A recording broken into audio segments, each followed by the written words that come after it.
আল্লামা সাঈদী 1 লক্ষ মা বোনের ইজ্জত নষ্ট করেছে। আল্লামা সাঈদী হিন্দুদের ঘর বাড়িতে কি লাগাইছে? আগুন লাগাইছে। আল্লামা সাঈদী হিন্দুদের যুবতী মেয়েগুলোর ধরে ধরে পাকিস্তানিদের হাতে তুলে দিয়েছে। ওরে সেই তৎকালীন বনি ইসরাঈলরা মুসা আলাইহিস সালামের বিরুদ্ধে যে বক্তব্য দিয়েছিল, এই শেখ জামানার এই ফিরাউনের বাচ্চারা আল্লামা সাঈদী আলেমদের বিরুদ্ধে একই বক্তব্য দিয়ে যাচ্ছে। এদের শরীরে ফিরাউনের রক্ত। আসুন সামনে যাই। মুসা আলাইহিস সালাম ছিলেন লজ্জাটিয়া। সব নবীরাই লজ্জাটাই হয়, সব আলেম ওলামারাই লজ্জাটি হয়। কথা বলেন ঠিক না বেঠিক? যারা আলেম ওলামা দিনদার মানুষ তারা সাধারণত একটু নম্র বিনয়ী ভদ্র হয়। অভদ্র মানুষ কখনো পীর সাহেব হয় না, ওলিও হতে পারে না। সাধারণত আলেম ওলামা পীর মাশায়েখগুলো নম্র বিনয়ী হয়। একটা ছোট্ট উদাহরণ দেই। আশরাফ আলী থানভী রহমাতুল্লাহ আলাইহি কিতাব পড়াচ্ছেন, তো একজন রাস্তাতে যাচ্ছে আর বলছে, হুজুর আপনার স্ত্রী বিধবা হয়ে গেছে। আশরাফ আলী থানভী রহমাতুল্লাহ আলাইহি কিতাব বন্ধ করে 2 চোখের পানি ফেলাই কাঁদতেছে আর বলতেছে, আল্লাহ আমার স্ত্রী বিধবা হয়ে গেল, ওর কেডা দেখবে? আল্লাহ আল্লাহ ওর তো সংসার আর দেখার মতন কেউ থাকলো না, খাবে কি, যাবে কোথায়, বাচ্চা কাচ্চা করবে কি? তো এক ছাত্র বলতেছে, হুজুর স্ত্রী বিধবা হয় কি হলে? তো বলতে স্বামী মারা গেলি। তাহলে আপনি মারা গেছেন না বেশি আছেন? হ্যাঁ তাই তো, আমি তো বেশি আছি রে ভাই। তাহলে আপনার স্ত্রী বিধবা হইল কি, আপনি কাঁদতেছেন কেন? উনি তখন বলতেছে, ভাই রে মুসলমান এইরা মিথ্যা কথা বলতে পারে?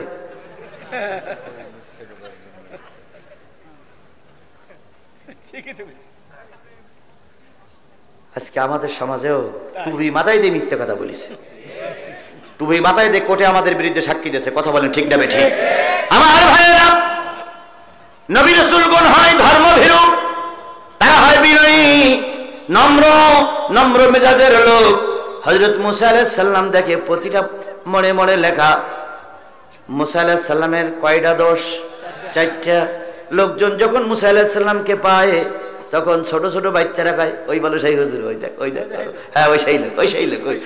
ওই লোকের বলে সেই তা নেই, ওই লোকের বলে ক্যান্সার হয়েছে, এই তার কাছে যাস না, এই পাশে যাবি না, ক্যান্সার হয়েছে, রোগ ধরি বলবে।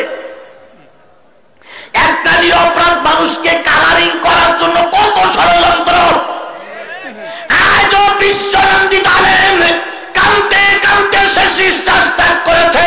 52টা বছর 50টা বছর কোরআনের দাওয়াত দিয়ে দিয়ে গোটা বিশ্বে কোরআনের আওয়াজ পৌঁছাই দিলেন।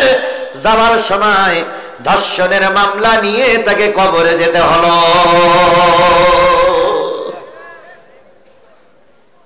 হযরত মুসা আলাইহিস সালাম চিন্তা করে, যতদিন পর্যন্ত আল্লাহর ফয়সালা না আসবে ততদিন পর্যন্ত এলাকায় আর থাকবো না। লজ্জাশীল মানুষদের অবস্থা এরকমটি হয়। কথা বলেন ঠিক না বেটি? মানি লোকের মান জুতুলু যায় না। আবার কিছু লোক আছে সামান্য একটু চোখ ব্যাকা করে তাকাইলে তাদের মান সম্মানের ক্ষতি হয়। অনেক মানুষ জাতীয় সংসদে বাকুম বাকুম করিয়াছে, এখন জুতোর বাড়ি খাচ্ছে। জনগণ জিজ্ঞেস করে কি খবর, কয় নেতা হতে গেলে ওটা মাইদের খাওয়া লাগে। কথাই বলে মানি লোকের মান জুতুলু যায় না, এরকা মান জুতুলু যাচ্ছে না।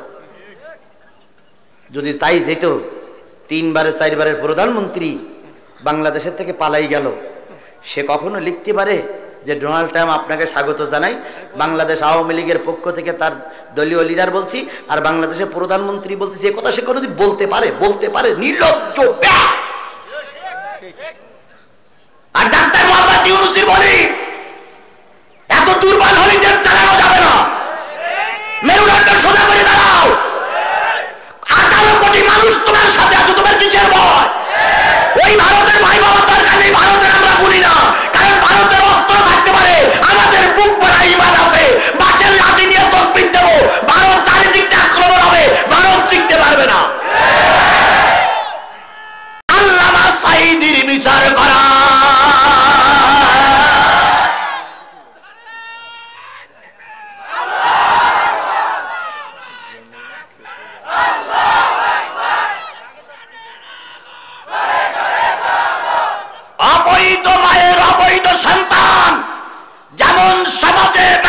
উঁচু করে কথা বলতে পারে না।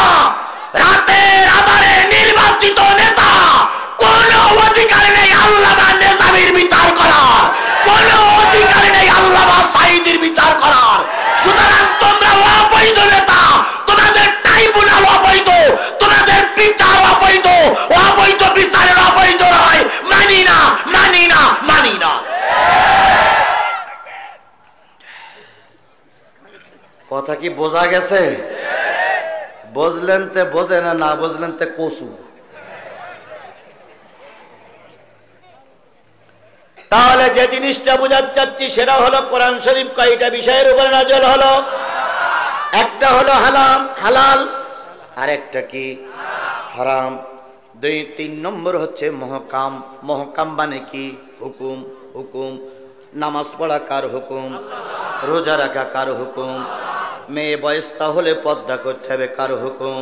ঠিক এটাও যেমন হুকুম, আল্লাহর দিন কায়েম করতে হবে। প্রত্যেকটা নারী এবং পুরুষকে দিন কায়েমের জন্য ময়দানে থাকতে হবে, এটাও আল্লাহর হুকুম। আন আকিমুদ্দিন ওয়ালা তাতাফাররাকু ফীহি, দিন কায়েমের ব্যাপারে কোনো মতপার্থক্য সৃষ্টি করা যাবে না। এটা কার নির্দেশ? জোরে বলেন, কার নির্দেশ? উল্টো বসবেন না। আমি প্রায় মাহফিলি বলি, অনেক দূর থেকে কষ্ট করে আসি জামাত ইসলামের পাবলিসিটি করার জন্য নয়। অনেক দূর থেকে কষ্ট করে আসি বিএনপিকে ক্ষমতার চেয়ারে বসানোর জন্য নয়। আমি অনেক দূর থেকে কষ্ট করে আসি আল্লাহর কোরআন বলার জন্য। এই কোরআন বলার কারণে যদি জামাত ইসলামের বিরুদ্ধে চলে যায়, আমার কিচ্ছু বলার নাই। জামাত ইসলামী ওয়ালারা যখন আমাকে সমাবেশে ডাক দেবে, যদি কোনো সমাবেশে কথা বলি সেদিন জামাতের পক্ষে পামপট্টি দেব। কিন্তু আজকে আসছি তো কোরআনের পক্ষে কথা বলার জন্য। জামাত ইসলাম পাশ করলো কি না পাশ করলো ওটা আমার জানার বিষয় নয়। আমার জানার বিষয় কোরআন বলার জন্য মৌলানা লুৎফর আমাকে ডেকেছে। আমি সেই কোরআন বলতে পারলাম কিনা, আর কোরআন বলার কারণে আওয়ামী লীগের ঘাড়ে গেল কি বিএনপির ঘাড়ে গেল কি জামাত ইসলামের ভোট সব নষ্ট হলো, ওটা জিহাদির কেলাও আসে যায় না।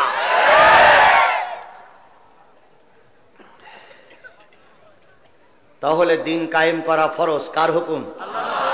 স্পষ্ট করে মুসলমানের বাচ্চা বলুন, দিন কায়েম করা ফরজ, কার হুকুম? আমি আজকে একটা বড় মনীষীর একটা জীবনী পড়তেছিলাম দুপুরবেলা, সেখানে লিখেছেন, আমি একটা দলের কথা বলি, এই দলটা যদি তোমার ভালো না লাগে, আরো যতগুলো ইসলামী দল আছে তার ভিতর থেকে যে কোনো একটা ইসলামী দল তুমি পছন্দ করো। আমি যে দলের কথা বলছি এই দলটা যদি তোমার ভালো না লাগে তাহলে তুমি আরেকটা ইসলামী দল